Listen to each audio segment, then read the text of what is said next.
జై కాంగ్రెస్, జై జై కాంగ్రెస్. మిత్రులారా, శ్రీమతి సోనియా గాంధీ గారు, శ్రీ మల్లికార్జున్ ఖర్గే గారు,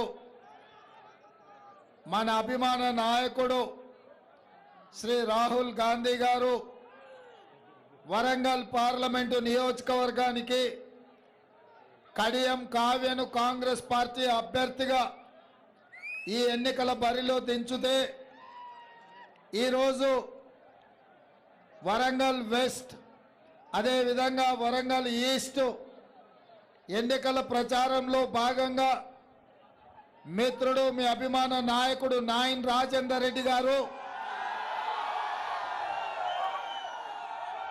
పెద్ద ఎత్తున ఈరోజు ఈ సమావేశాన్ని ఏర్పాటు చేసి ఈ కార్యక్రమానికి సోదరీమణి మంత్రివర్యులు కొండా సురేఖ గారిని,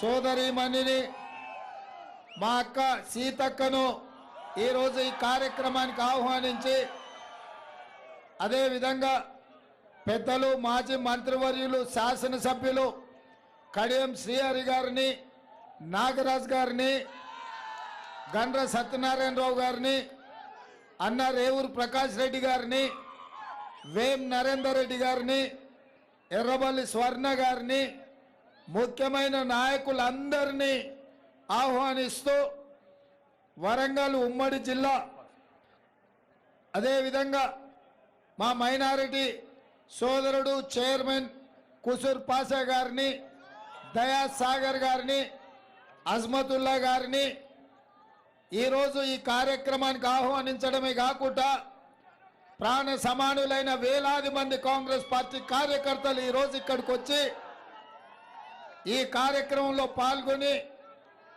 పార్టీని గెలిపించడానికి వర్షం వచ్చినా మనకు ఎన్నో ఇబ్బందులు ఉన్నా వాటన్నిటినీ అధిగమించి మీరందరూ వచ్చిండ్రు. మీకు మనస్ఫూర్తిగా కృతజ్ఞతలు, అభినందనలు మిత్రులారా.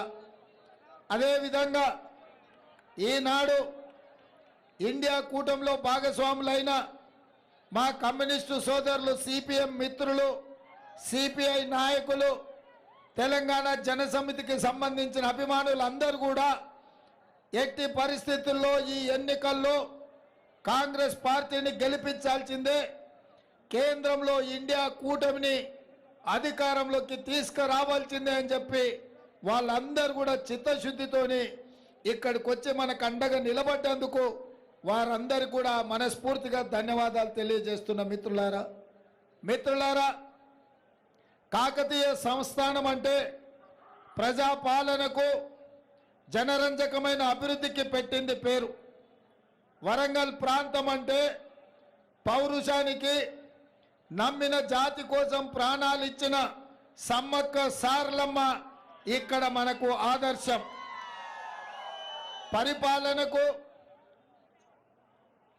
మొత్తం సరళీకృత విధానాలు తీసుకొచ్చి ఈ దేశాన్ని ప్రపంచ దేశాలతో పోటీ పడే విధంగా తీర్చిదిద్దిన పెద్దలు పివి నరసింహారావు గారు ఒక పక్కన, ప్రజల కోసమే ప్రజా కవిగా కాళోజీ గారు ఇంకొక పక్కన, మళ్ళీ తెలంగాణ ఉద్యమం సిద్ధాంతకర్త, మన తెలంగాణ రాష్ట్ర సాధనలో అత్యంత క్రియాశీలక పాత్ర పోషించిన ప్రొఫెసర్ జయశంకర్ గారు ఇంకొక పక్కన, ఏ ఉద్యమమైనా కాకతీయ యూనివర్సిటీ గడ్డ మీద నుంచే మొదలై ఇవాళ తెలంగాణ రాష్ట్రాన్ని సాధించిన కాకతీయ యూనివర్సిటీ కూడా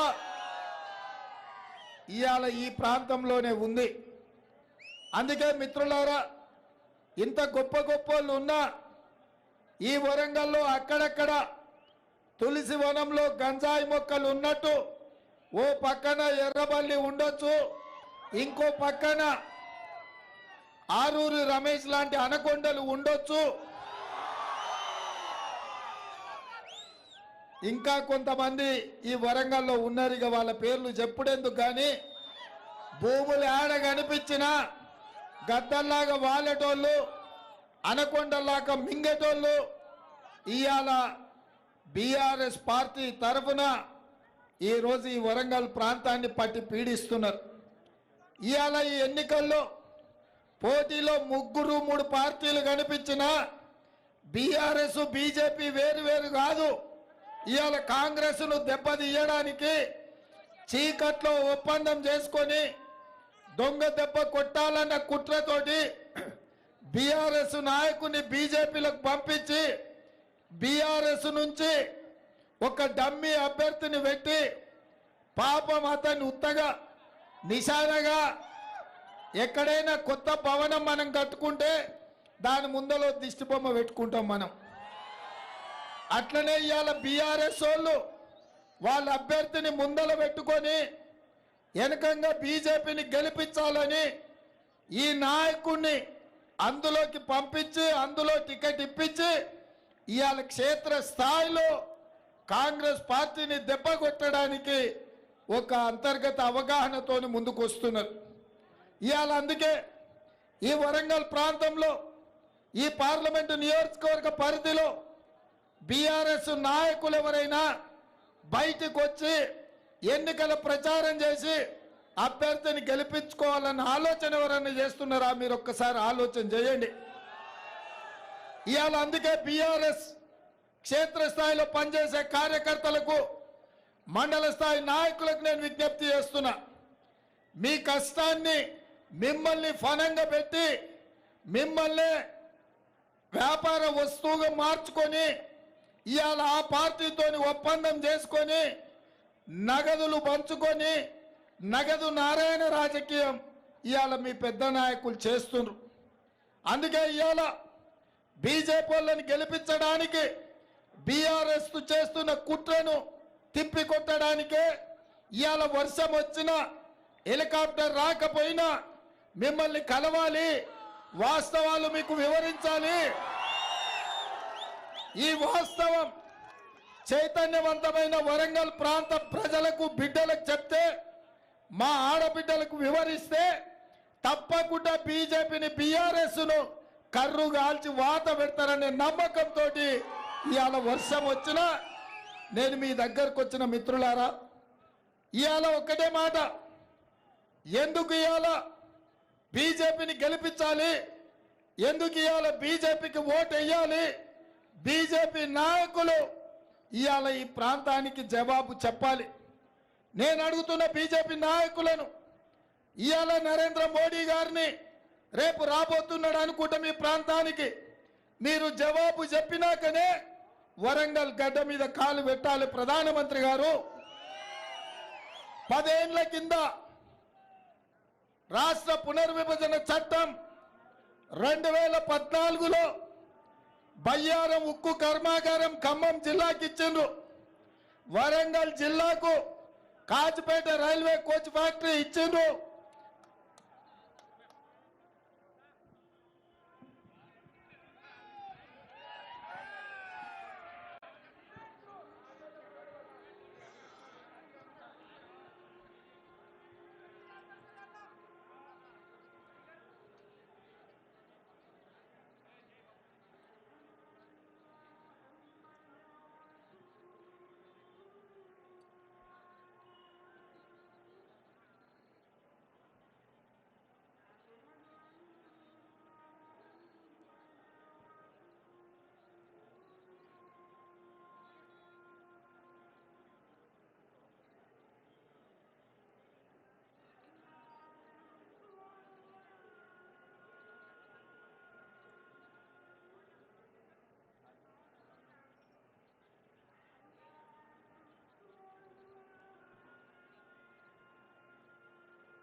మిత్రులారా,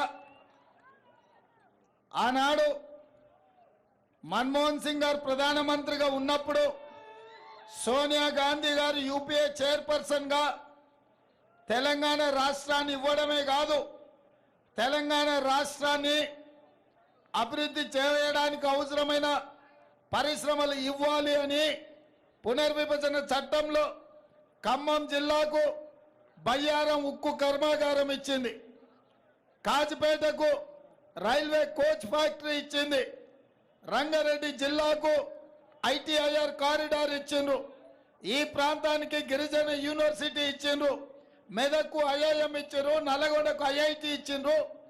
ఇట్లా వివిధ అభివృద్ధి కోసం, తెలంగాణ నిర్మాణం కోసం ప్రపంచంతోనే తెలంగాణ పోటీ పడే విధంగా ఆనాడు లోక్సభ రాజ్యసభలో చట్టాన్ని చేసి ఈ తెలంగాణకు బహుమతిగా సోనియా గాంధీ గారు ఇచ్చారు. నేను ఇవాళ అడుగుతున్నా, రేపు రాబోయే ప్రధానమంత్రి నరేంద్ర మోడీ గారిని, మాకు బయ్యారం ఉక్కు కర్మాగారం ఇయ్యలే, మా కాచిపేట రైల్వే కోచ్ ఫ్యాక్టరీని లాతూర్కు తరలించకపోయినరు, ఐటీఐఆర్ కారిడార్ను రద్దు చేసిండ్రు, గిరిజన యూనివర్సిటీని 10 ఏళ్ళు ఆలస్యం చేసి నిన్నగాక మొన్న మొదలు పెడుతున్నామంటారు. ఐఐటి ఐఎం ఏది ఇయ్యలే. చివరికి మా వరంగల్ స్మార్ట్ సిటీ విషయంలో కానీ, అండర్ గ్రౌండ్ డ్రైనేజ్ విషయంలో కానీ కేంద్ర ప్రభుత్వం నిర్లక్ష్యం వహించింది. మా రామప్ప టెంపుల్ యునెస్కోలో చేరితే మీరు మాకు ఇచ్చిన నిధులన్నీ మా 1000 స్తంభాల గుడికి మీరు ఇచ్చిన గుర్తింపు ఏందని నేను అడుగుతున్నా. ఇవాళ ఏమి ఇవ్వకుండా మా వరంగల్కి అన్యాయం చేసి మా చైతన్యవంతమైన వరంగల్లో ఇవాళ ఎడ్డిదో గుడ్డిదో అనుకొని ఈ ఎన్నికల్లో వచ్చి గాడిద గుడ్డి ఇచ్చినా అని చెప్పి ఓట్లు అడుగుతావా అని నేను అడుగుతున్నా. నరేంద్ర మోడీ గారు, నీకు రాష్ట్రం అంటే, నీకు దేశం అంటే గుజరాతేనా? గుజరాత్కే బుల్లెట్ ట్రైన్ ఇస్తావు, గుజరాత్కే సబర్మతి రివర్ ఫ్రంట్ ఇస్తావు, గుజరాత్లో గిఫ్ట్ సిటీ కట్టుకుంటావు, తెలంగాణకు వచ్చిన పరిశ్రమలన్నిటినీ గుజరాత్కే తరలించకపోతావు. ఇక్కడ ఇచ్చిన పరిశ్రమలు ఏవి కూడా ఇక్కడ కొసెళ్ళలేదు. మా వరంగల్ ఔటర్ రింగ్ రోడ్ ఎందుకు పూర్తి చేయలే? మా వరంగల్ ఎయిర్పోర్టును ఈరోజు నిరుపయోగంగా మార్చి మా వరంగల్ గొప్ప నగరంగా ఎదగాల్సిన మా వరంగల్ను కాకతీయులు ఉన్నాడు, కాకతీయ సామ్రాజ్యానికే రాజధానికి ఉన్న వరంగల్ను ఇవాళ దిక్కులేని అనాథ నగరంగా తయారు చేసినావు కదా. ప్రధానమంత్రిగా 10 ఏళ్ళు ఎందుకు మా వరంగల్కి ఏమి ఇయ్యలే? చివరికి మా రైల్వే జంక్షన్ని కూడా ఇవాళ రద్దు చేసే పరిస్థితి వచ్చింది. దక్షిణ భారతదేశంలోనే అతిపెద్ద జంక్షన్ అయిన వరంగల్ కాజిపేట రైల్వే జంక్షన్ని కూడా ఇవాళ రద్దు చేసే పరిస్థితి బీజేపీ తీసుకొచ్చింది.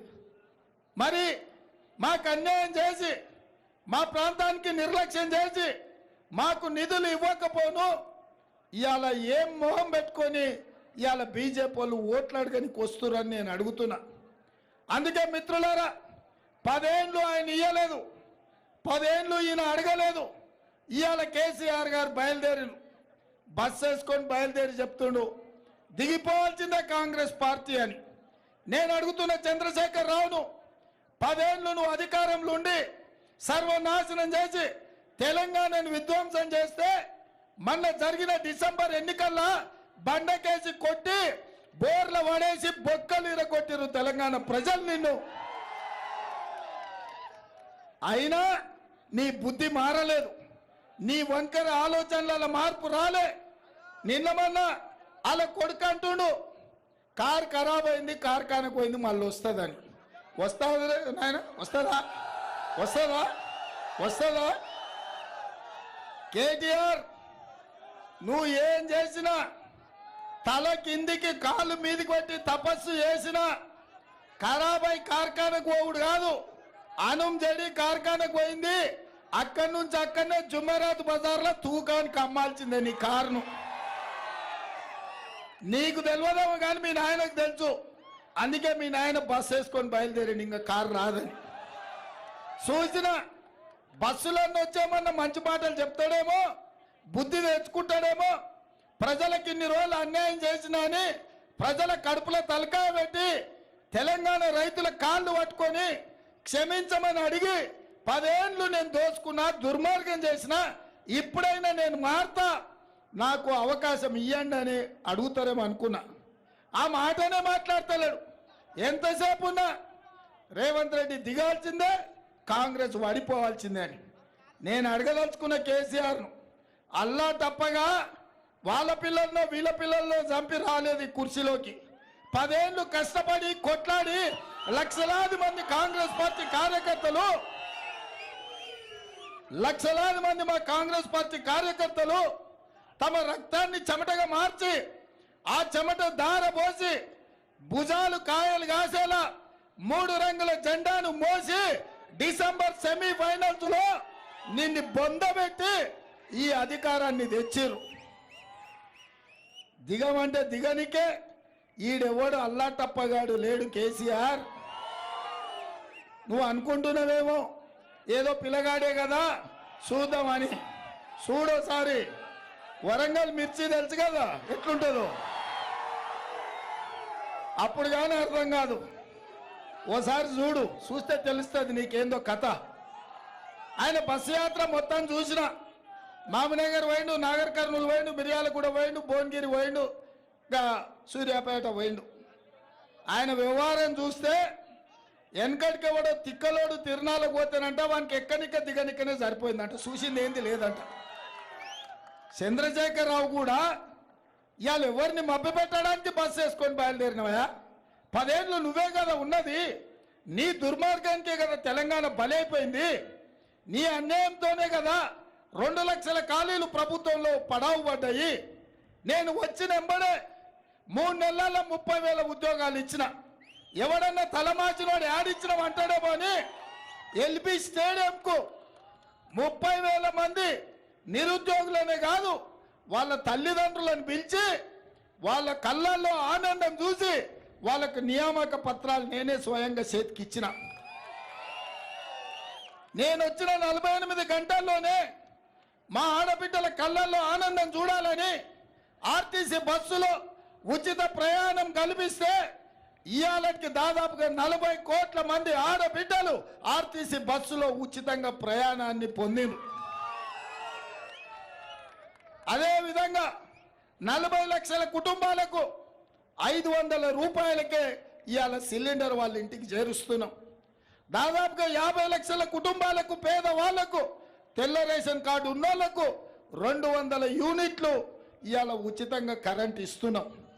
4.5 లక్షల ఇందిరమ్మ ఇండ్లు 22,500 కోట్లతోటి ప్రతి నియోజకవర్గానికి 3,500 మంది పేదలకు 5 లక్షల రూపాయల చొప్పున ఉచితంగా ఇవ్వాలి అని ఇవాళ మా ప్రభుత్వం మంజూరు చేసింది. రాజీవ్ ఆరోగ్యశ్రీతోని 10 లక్షల రూపాయలు ఉచిత వైద్యానికి అందిస్తున్నాం. అత్యంత ముఖ్యమైన బీసీ జనాభా, రాష్ట్రంలో ఉన్న బీసీల జనాభాను మొత్తం లెక్క కట్టి కులాల వారిగా లెక్క తీసి వాళ్ళ దామాష ప్రకారం రిజర్వేషన్లు పెంచాలి, వాళ్లకు నిధులు ఇవ్వాలని నిర్ణయం చేసినాం. 100 రోజుల్లో ఇన్ని పనులు చేసిన నన్ను దిగిపోమంటున్నావు. మరి 10 ఏళ్ళు ఢిల్లీలో గద్దె మీద ఉన్న మోడీ గురించి మాట్లాడినవా ఎప్పుడన్నా? నువ్వు అడగకపోవడం వల్లే కదా, నువ్వు అమ్ముడు పోవడం వల్లనే కదా, నువ్వు మోడీ కాళ్ళ దగ్గర తెలంగాణ తాకట్టు పెట్టినందుకే కదా వరంగల్కు రైల్వే కోచ్ ఫ్యాక్టరీ రాలే, ఖమ్మంకు ఉక్కు కర్మాగారం రాలే, ఐటీఐఆర్ కారిడార్ రాలే. 10 ఏళ్ళున్న మోడేమో 400 సీట్లు గెలవాలనంట. 100 రోజుల్లో ఇన్ని పనులు చేసిన కాంగ్రెస్ పార్టీ ఏమో గద్దె దిగాలనట. ఇదేనా నీ నీతి, నీ జాతి కేసీఆర్ అని నేను అడుగుతున్నా. ఈ నీతి లేనోడు, జాతి లేనోడు బిడ్డ బెయిల్ కోసం పార్టీని తాకట్టు పెట్టి వరంగల్ సీటును తెగ నమ్ముకున్న కేసీఆర్, నీ బిడ్డ బెయిల్ కోసం నీ కార్యకర్తల్ని తాకట్టు పెడితే నీ కార్యకర్తలు నిన్ను చూసుకుంటా ఊరుకుంటారు అనుకుంటున్నావా కేసీఆర్? నీ సంగతి నీ కార్యకర్తలు కూడా తెలుస్తారు. మా వాళ్ళకి నీ రంగు తెలుసు, నీ రుచి తెలుసు, నీ వాసన తెలుసు. అందుకే మా వాళ్ళు డిసెంబర్లో నిన్ను బండకేసి కొట్టిరు. ఇవాళ మిత్రులారా, డిసెంబర్లో నిజమే కొట్టింది. మా నారాజు మా రాజేందర్గా గెలిచినాం కదన్న ఛాంపియన్షిప్ మనదే అంటారు అని జర రిలాక్స్ అయి పొద్దుగాల 7 గంటలకు లేచి పొద్దున్నే ఆర్ట్స్ కాలేజ్కి వాకింగ్కి పోతురు. నేను చెప్పదలుచుకున్న మా సోదరులకు డిసెంబర్లో గెలిచింది సెమీఫైనల్సే, మనం ఫైనల్స్ ఇప్పుడు ఉన్నాయి. అస్సలు కథ ఇప్పుడు మొదలైంది. తెలంగాణ వర్సెస్ గుజరాత్ ఎవరు గెలుస్తాడో చూద్దాం. ఫైనల్లో ఆ పక్కన నరేంద్ర మోడీ, అమిత్ షా, ఈ పక్కన మీ అన్న ఉన్నాడు, రాహుల్ గాంధీ ఉన్నాడు. మే 13 తారీఖు నాడు జరగబోయే దంగల్లో ఈ ఫైనల్లో గుజరాత్ టీమును డక్అవుట్ చేసి చిత్తుగా ఓడించాల్సిన బాధ్యత ఇవాళ మన మీద ఉన్నది. అందుకే మిత్రులారా, వాన పడ్డా, ఉరుములు ఉరిమిన, పిడుగులు పడ్డా మీ దగ్గరికి ఎందుకు వచ్చిన పై రోడ్డు మీద అంటే రేపు జరగబోయే ఎన్నికలు కావు, రేపు జరగబోయేది పోరాటం కాదు, రేపు జరగబోయేది యుద్ధం. ఆ యుద్ధంలో ఈ వరంగల్ బిడ్డలు నా పక్కన నిలబడాలి, ఈ యుద్ధంలో గెలవాలి, గుజరాత్ను ఓడించాలి. అప్పుడే కాకతీయుల పౌరుషం మనం చూపించిన వాళ్ళం అవుతాం. ఢిల్లీ సుల్తానులు వచ్చినా ఆనాడు కాకతీయ సామ్రాజ్యం తిప్పికొట్టింది, తిరగొట్టింది. ఢిల్లీ సుల్తాన్ల మీద గెలిచిన పౌరుషం ఈ కాకతీయ బిడ్డల్ది. అందుకే ఇవాళ మిత్రులారా, ఢిల్లీ సుల్తాన్లను ఓడించడానికి ఈ ఢిల్లీ గద్దె మీద, ఎర్రకోట మీద 3 రంగుల జెండా ఎగరేయడానికి ప్రతి కార్యకర్త సైనికుడిగా మారాలి. ప్రతి కార్యకర్త నడుం బిగించాలి, బూత్కు పోవాలి, తండాలలో, గూడాలలో, మారుమూల పల్లెల్లో ప్రతి తలుపు తట్టాలి, ప్రతి గుండెకు చేరాలి, ప్రతి సోదరును రప్పించాలి, పోలింగ్ బూత్లో కాంగ్రెస్కు ఓటు వేయించాలి. అప్పుడే ఫైనల్స్లో మనం గెలిచిన వాళ్ళం అవుతాం. అందుకే మా మిత్రులను నేను అడగదలుచుకున్నా, ఫైనల్స్లో గెలిపించడానికి మీరు సిద్ధం కదా? సిద్ధమా? సిద్ధమా? సిద్ధమా? సిద్ధమా? సిద్ధమా? సిద్ధమా? సిద్ధమా? 1,00,000 మెజార్టీ రావాలి. 1,00,000 ఇస్తారు కదా? కావ్యకు 1,00,000 మెజార్టీ ఇవ్వాలి వరంగల్ పార్లమెంట్ లో. నేను 1,00,000 అంటే మీరు పక్కా అనాలి. 1,00,000 1,00,000 1,00,000 1,00,000 1,00,000 1,00,000 1,00,000 1,00,000 1,00,000 1,00,000 1,00,000 1,00,000 1,00,000 1,00,000 జై కాంగ్రెస్, జై కాంగ్రెస్. హస్తం గుర్తుకే, హస్తం గుర్తుకే. ధన్యవాదాలు మిత్రులారా.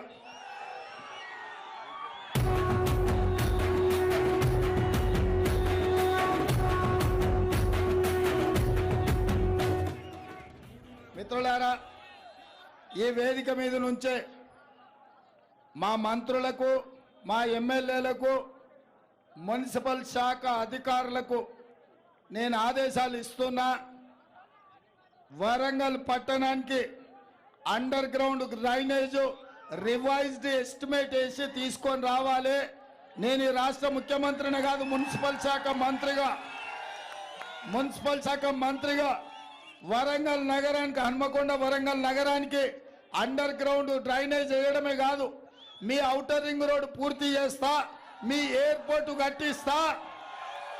వరంగల్ నగరం తెలంగాణకు 2వ రాజధానిగా ఎంత రాణింపు, గుర్తింపు రావాలనో ఆ స్థాయిలో అభివృద్ధి చేసే బాధ్యత నేను తీసుకుంటా అని తెలియజేస్తున్న మిత్రులారా. జై కాంగ్రెస్. అన్నా, థ్యాంక్ యూ అన్నా.